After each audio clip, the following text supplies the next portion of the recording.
Good morning बच्चों। सिद्धार्थ शिक्षा सदन senior secondary school Sojat road में आपका स्वागत है। और आज हम लेके आए हैं कक्षा 6 विजय सामाजिक विज्ञान यानी कि राजनीतिक विज्ञान फर्स्ट अध्याय 5 यानी कि 5 पंचायती राज। पंचायती राज का नाम होती है आपको सरपंच वगैरह के, सरपंच, वार्ड पंच, ग्राम सचिव, पटवारी वगैरह के बारे में आपको यूँ पता चलता है। तो शुरू करने जा रहे हैं हम कि सरकार 3 स्तर की होती। कितने स्तर की? सरकार 3 स्तर की होती है। एक होती स्थानीय स्तर की सरकार, दूसरी होती राज्य स्तर की सरकार, तीसरी होती है राष्ट्रीय स्तर की सरकार। अब जो स्थानीय स्तर की जो सरकार होती है, इसका मतलब ये हुआ कि गांव, मोहल्ला, शहर,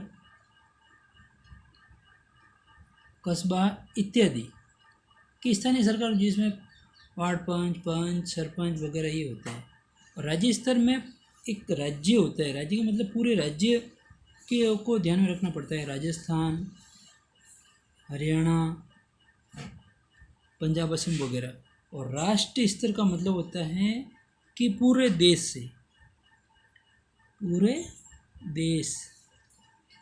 से। अब नाम से पता चल रहा है वो पंचायती राज है। इसका मतलब अपन कौन सी सरकार के बारे में पढ़ेंगे? स्थानीय स्तर की सरकार। लोकल जो है ना, गांव, शहर, मोहल्ला, कस्बा, उसकी वो सरकार के बारे में अपन पढ़ेंगे। पंचायती राज में क्या काम होता है, कौन क्या काम करता है, कैसी सभा होती है, किस प्रकार हम भी भाग लेते हैं उसमें। तो अपने सामने कई प्रश्न घूमते हैं जिसमें अपन देखते हैं कि लोग जब अपना प्रतिनिधि चुन लेते हैं तो उसके बाद क्या होता है, और ग्रामीण क्षेत्रों में चुने गए प्रतिनिधियों द्वारा निर्णय कैसे लिया जाता है, सरपंच क्या कार्य करता है, पंचायत क्या कार्य करती है, हमारा कर्तव्य क्या होता है, उसके बारे में अपन आज पढ़ेंगे। तो सबसे पहले ग्राम सभा। ग्राम सभा में आपको पता है ना, आपके आसपास गांव, आप सभी काफ़ी लोग गांव में रहते हैं और वहाँ पंचायत होती है, ग्राम पंचायत होती है। वहाँ आप देखते हो, आपको अपने गांव के सरपंच के बारे में पूछते हैं, वार्ड पंच के बारे में पूछते हैं। तो इस प्रकार अपने आसपास वो चीज़ होती हैं। तो देखिए, ग्राम सभा एक पंचायत के क्षेत्र में रहने वाले सभी वयस्कों की सभा होती है। वयस्क यानी 18 वर्ष से ऊपर वयस्कों की सभा होती है। और हो सकता है कि इसमें सिर्फ एक गांव हो या एक से ज़्यादा हो। जैसा कि उदाहरण के रूप में लेते हैं, कई राज्यों में हर गांव की ग्राम सभा की बैठक अलग होती है। ठीक है ना? तो हर गांव की ग्राम सभा अलग होती है। कोई भी व्यक्ति जिसकी उम्र 18 वर्ष या उससे ज़्यादा हो, जिसे वोट देने का अधिकार प्राप्त हो। सबसे बड़ी बात है कि जिसे वोट देने का अधिकार होता है वो वयस्क होता है, उसने 18 वर्ष की उम्र पा ली है। और जिसका नाम गांव की मतदाता सूची, वोटर लिस्ट में है ना, वोटर लिस्ट में उसका नाम हो, वह ग्राम सभा का सदस्य भी होता है। तो देखिए, ग्राम सभा की बैठक की शुरुआत में, ग्राम सभा की जो बैठक होती है, अब जैसे मान लो सरपंच, वार्ड पंच के चुनाव हुए, उसमें कई लोग खड़े हुए सरपंच के चुनाव में, और जीतना किसको? एक को ही है। और अपने वार्ड में भी देख लो, आपके भी मान लो कोई 5 नंबर है, 6 नंबर है, 1 नंबर, 2 नंबर, 9 नंबर, कोई वार्ड होगा तो उसमें भी 2 लोग या 3 लोग खड़े होंगे, लेकिन जिस वार्ड से जिसको अत्यधिक अधिक वोट मिलेंगे वो जीत जाएगा। तो उसके बाद अब जब ये पंचायत के चुनाव हो गए, उसके बाद जो बैठकें होती है, जो शुरुआत होती है, वो ग्राम सभा की बैठक कहलाती है। अब जो शुरुआत होती है तो उसमें सरपंच और पंच बैठते हैं और कुछ मुद्दे होते हैं जैसे सड़क की मरम्मत।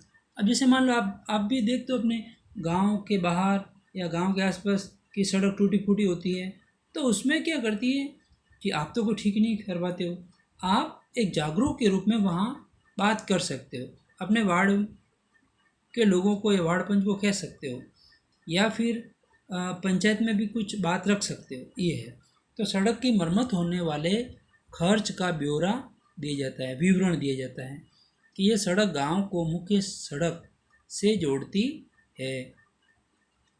अब गांव की ये सड़क है, रात और दिन लोग आते रहते हैं तो कहीं बहुत ज़्यादा प्रॉब्लम हो जाती है, और ज़्यादातर बरसात के मौसम में हमें आने जाने में दिक्कत होती है, शहर से गांव का रास्ता टूट जाता है। तो वो जो सड़क है उसकी मरम्मत हुई, इसका निर्माण हुआ, उसमें खर्च कितना हुआ, माल मटेरियल कितना है, उसके बारे में वो बैठक हुई और उसके बारे में वो बातचीत चल रही है। अब देखिए ग्राम पंचायत। अब देखो ग्राम पंचायत में क्या है, एक ग्राम पंचायत कई वार्डों एक ग्राम पंचायत क्या है, कई वार्डों यानी कि छोटे छोटे क्षेत्रों में बटी हुई थी। मान लो कोई गांव है, किसी गांव में 10 वार्ड होते हैं, किसी में 13 वार्ड होते हैं, किसी में 15 वार्ड है, किसी में 9 वार्ड होते हैं। तो ये वार्ड यानी कई ऐसे वार्ड होते हैं जो छोटे छोटे क्षेत्रों में बटे हुए होते हैं एक ग्राम पंचायत में। ध्यान रखना, प्रत्येक वार्ड अपना एक प्रतिनिधि चुनता है।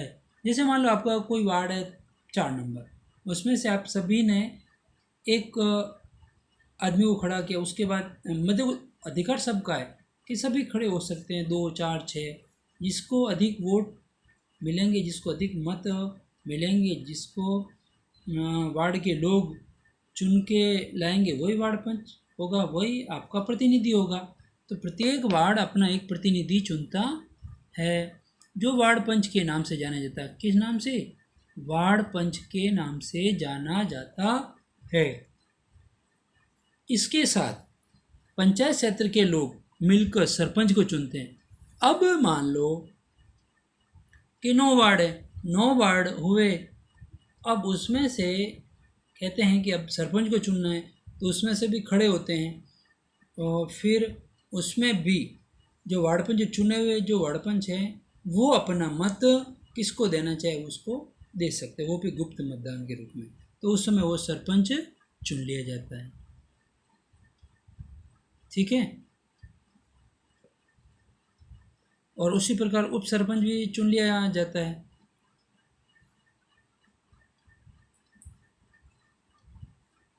जो पंचायत, अब देखिए इसमें भी जब गुप्त मतदान होते हैं तो उसमें सरपंच के चुनाव हो जाते हैं और वार्ड पंच के भी चुनाव हो जाते हैं, और फिर उप सरपंच में गुप्त मतदान के रूप में वो चुन लिया जाता है। ठीक है, जो पंचायत का मुख्य होता है, जो पंचायत का मुख्य होता है, मेन आदमी, वार्ड पंच और सरपंच मिलकर एक ग्राम पंचायत का गठन 5 साल के लिए करते हैं। कितने साल के लिए? 5 साल के लिए करते हैं। सरपंच मिलकर ग्राम पंचायत का गठन 5 साल के लिए करते हैं। ग्राम पंचायत का एक सचिव होता है। कौन होता है? सचिव होता है, जो क्या करता है? ग्राम सभा का सचिव भी होता है। ग्राम सभा का सचिव भी होता है। सचिव का चुनाव नहीं होता है, उसकी सरकार द्वारा नियुक्ति होती है।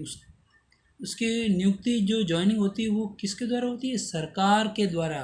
उसको पंच, सरपंच या ग्राम पंचायत नहीं चुनती, उसको सरकार के द्वारा नियुक्ति दी जाती है। सचिव का काम क्या? अब जो सचिव बना है ग्राम सभा का और ग्राम पंचायत का, उसका काम क्या है? उसका काम है कि उसका काम देखिए, उसका काम क्या है? ग्राम सभा एवं ग्राम पंचायत की बैठक बुलाना, ग्राम सभा एवं ग्राम पंचायत की बैठक बुलाना और जो भी चर्चा यानी बातचीत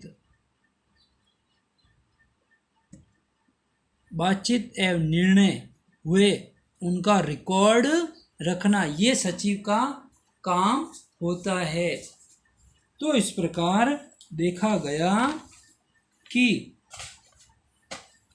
जो ग्राम सभा व ग्राम पंचायत की जो बैठक बुलाना, उसकी चर्चा करना, उसका निर्णय करना और उनका रिकॉर्डेड लिखित रूप में वो सारी चीज़ें रखना, ये सभी सचिव का कार्य होता है। अब देखिए, अब जो चर्चा हुई थी उसके बाद में पहले हुई थी सड़क निर्माण की चर्चा और फिर हुआ था सचिव का कार्य। अब देखिए, दूसरा जो मुद्दा उठा है ग्राम पंचायत की बैठक में, वो है पानी की कमी। किसकी कमी? पानी की कमी पर चर्चा होने लगी। अब वो क्या चर्चा थी कि गांव में पानी की कमी समस्या, पानी की कमी की समस्या जो है,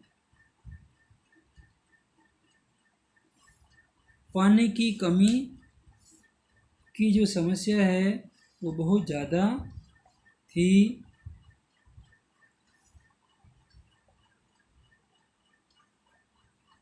बहुत ज़्यादा बढ़ गई थी। हैंडपम्पों का पानी भी ज़मीन में बहुत नीचे चला गया था। अब मुश्किल से हैंडपम्प में थोड़ा बहुत पानी आता है। औरतों को 3 किलोमीटर नदी से पानी लेने जाना पड़ता है, नदी तालाब वगैरह, या इस प्रकार जो गांव में इस प्रकार की कोई अगर पानी की सुविधा है बेरी वगैरह की, तो वहाँ से वो लेके आना पड़ता है। तब देखिए, इसके बारे में सुझाव मांगेगा। अब सुझाव में क्या कहा गया? नदी का पानी क्या करें कि पाइप से लाकर, नदी का पानी पाइप से लाकर गांव में बड़ी सी एक टंकी में भर लेते हैं, तो पानी की आपूर्ति यानी कि व्यवस्था हो जाएगी, पूर्ति हो जाएगी उसकी। अब इसमें भी लगा कि ये महंगा पड़ेगा, क्योंकि एक आवक भी तो होनी चाहिए। तो कहा गया कि हैंडपम्प को और गहरा कर लेते हैं, और ज़्यादा गहरा कर लेते हैं, और कुओं को भी साफ कर लेते हैं, जिससे कि पानी की आवक बढ़ जाएगी। तो अब एक उदाहरण सामने आया, महाराष्ट्र का उदाहरण। महाराष्ट्र की राजधानी मुंबई। महाराष्ट्र की राजधानी कौन सी है? मुंबई। तो महाराष्ट्र का उदाहरण लिया, उसमें वहाँ पर क्या था कि गांव में पानी संरक्षण यानी कि रख रखाव या सुरक्षा संरक्षण के नए तरीके, जल संवर्धन विकास कार्यक्रम, जिसे वाटर शेड कहते हैं। वाटर शेड किसे कहते हैं? जल संवर्धन विकास कार्यक्रम को वाटर शेड कहा जाता है। ये महाराष्ट्र में एक अच्छा उदाहरण था कि वहाँ पे क्या था कि जैसे मान लो मकान है, ये मकान है, ठीक है, इसकी छत पर बारिश हुई। अब बारिश से वो जो पानी हुआ, यहाँ से एक पाइप लगा दिया गया, यहाँ से एक पाइप लगाया और वो जो सेफ्टी टैंक में या इस टैंक में के अंदर जोड़ दिए गए। अब बारिश का पानी सीधे ही यहाँ आया और ये टैंक भरने लगा। इसके लिए जल आपूर्ति हुई और इसको फिटकरी या किसी से साफ करके साल भर के लिए पानी पीने की सुविधा होने लगी। तो इस प्रकार जल संवर्धन विकास कार्यक्रम वाटर शेड की सुविधा की गई। अब इसके लिए भी देखें आगे, सरकार इसके लिए पैसा भी देती है। इससे पेड़ लगे कि जहाँ ज़्यादा पेड़ होंगे वहाँ बारिश होगी। इसलिए बच्चों, आप भी पेड़ ज़्यादा से ज़्यादा लगाएं और इसकी सुरक्षा भी करें। गांव के लोगों ने नालों पर चेक डैम, देखो नालों पर जो चेक डैम यानी अब चेक डैम का अर्थ क्या होता है, अर्थात छोटे छोटे बांध बनाए गए एवं टंकियाँ बनाई गई। जो बड़े बड़े नाले थे वहाँ छोटे छोटे बांध बनाए और टंकियाँ बने, जिसे हम चेक डैम कहते हैं। तो इस प्रकार उन्होंने जल संवर्धन का कार्य किया। इस प्रकार यह विचार सबको बड़ा अच्छा लगा और सबने ग्राम पंचायत को इसके बारे में पता करने के लिए भी कहा कि कहाँ कहाँ किस किस प्रकार के नाले कहाँ बह रहे हैं, किस प्रकार चेक डैम बनाए जा सकते हैं। और इस प्रकार पूरे गांव में जल संवर्धन विकास कार्यक्रम शुरू हुआ, वाटर शेड का काम शुरू हुआ और फिर ये सुझाव सभी को अच्छा लगा। इस प्रकार पानी की कमी के मुद्दे और सड़क मरम्मत में कितने पैसे लगे, कितनी आवक हुई, कितना आवक और जावक का ब्यौरा लिया गया, देखा गया। इस प्रकार ग्राम सभा में ये बैठकें होती है और पंच, सरपंच और वार्ड पंचों के बीच में ये मुद्दा उठता है और इसमें कुछ गांव के लोग भी भाग लेते हैं। ग्राम सभा में चर्चा करने के लिए अगला मुद्दा था गरीबी रेखा के नीचे आने वाले लोगों की सूची पर स्वीकृति लेना, जो फिर अगले टॉपिक में पढ़ेंगे। तो बच्चों, आप जो है अच्छी तरह से इस वीडियो को सुनना है, समझना है और अच्छी तरह से आपको ये कार्य भी करना है। अब आपको पता तो चल ही गया होगा कि गांव में जो चुनाव होते हैं, गांव का चुनाव जो कि क्या है, स्थानीय सरकार होती है।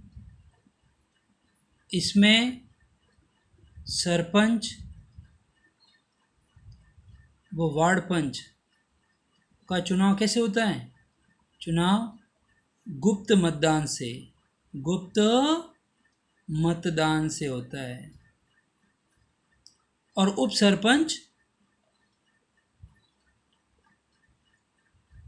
सरपंच को सभी वार्ड पंच मिलकर चुनते हैं। सभी वार्ड पंच मिलकर चुनते हैं। तो इस प्रकार पंचायत का चुनाव होता है और हम सभी प्रत्यक्ष रूप से वोट देने जाते हैं और वो प्रत्यक्ष भी गुप्त मतदान के रूप में हम किसको वोट दे रहे हैं ये हमें कभी किसी को नहीं बताना चाहिए और ध्यान भी रखना चाहिए। तो इस प्रकार आपको वीडियो अच्छी तरह से सुनना है, समझना है, 1 नहीं 2 नहीं 3 बार देखना है अच्छी तरह से, जिससे आपको हर प्रश्न का उत्तर, हर चीज़ के बारे में नॉलेज हो जाए। आप अच्छी तरह से वीडियो सुने, समझें और प्रश्न का उत्तर भी देवें, जिससे कि आपका ये चैप्टर अच्छी तरह से क्लियर हो जाए। और आप कॉपी में जब कार्य करें तो ढंग से कार्य करें, चैप्टर का सही ढंग से नाम लिखें, डेट लगाएं। डेट लगाने के बाद ढंग से चैप्टर का नाम भी लिखें और पेज नंबर अभी तक नहीं लगाएं तो वो भी लगा देना ध्यान से। और राइटिंग अगर नहीं सुधर रही है तो आप रोज़ाना एक हिंदी का और एक इंग्लिश का सुलेख लिखें। सुलेख ये मतलब सुलेख या अनुलेख, यानी कि सुंदर राइटिंग में धीरे लिखें। जब आपको कहा जाता है कि मान लो ये लाइन है, इस लाइन में आपको अगर अक्षर सुधारने हैं, ठीक है ना, तो आपको कम से कम एक लाइन में अगर ज़्यादा बड़े हैं तो आपको 6 से 7 वर्ड ही लिखने हैं, 6 से 7 अक्षर। छोटे हैं तो 7 से 8 बहुत है, 7 से 8 एक लाइन की बात कर रहा हूँ। अगर बड़े हैं, कोई शब्द बड़ा है तो 6 से 7 तक अक्षर, और छोटे हैं तो 7 से 8 अक्षर तक हो जाएंगे, ठीक है ना। ये इस प्रकार आपको कार्य करना, ज़्यादा शामिल में नहीं लिखना, क्योंकि ज़्यादा ऐसे लिखोगे तो पता ही नहीं चलेगा। इस प्रकार आपको अच्छी तरह वीडियो सुनना है और ये जो प्रश्न हैं, इन प्रश्नों के उत्तर आपको आराम से ढंग से सही प्रकार से समझ करके उत्तर देने हैं। ठीक है ना, जिससे कि आप समझ के कार्य कर सको। वीडियो अच्छी तरह से सुनना है। Thank you.